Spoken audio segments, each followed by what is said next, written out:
Looking after a boa constrictor isn't everyone's idea of a hobby. But an increasing number of people in the Solent area are finding the fun in keeping these scaly, slithery and slimy critters as pets.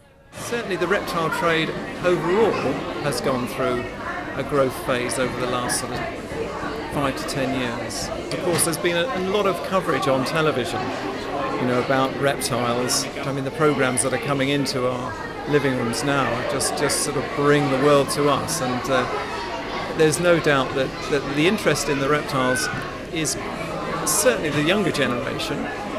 There's a much greater interest, and they almost seem to be fearless with them as well. So I think it's just something that the parents sort of perhaps go along with and accept. There has always been a reptile trade, but it's always tended to be associated with sort of dark and, I don't like to use the word dingy, but generally sort of quite damp and smelly environment.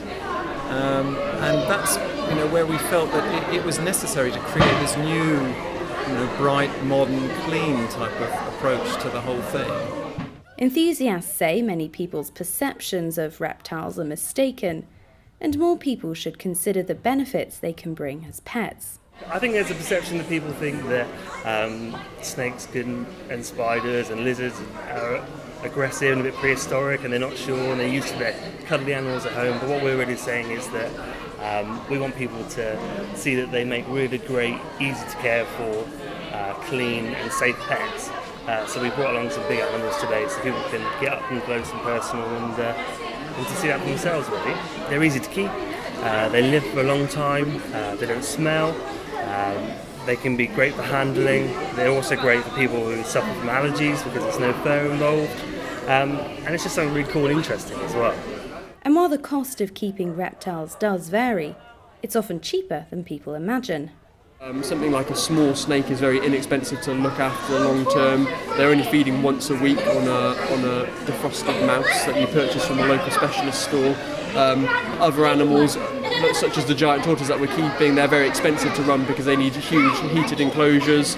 The electricity bill is very large for housing an animal like that. The key to these animals is really having the setup, which is the most important part. But once you've purchased the setup, then the long-term maintenance of the animal is minimal, yeah, for sure.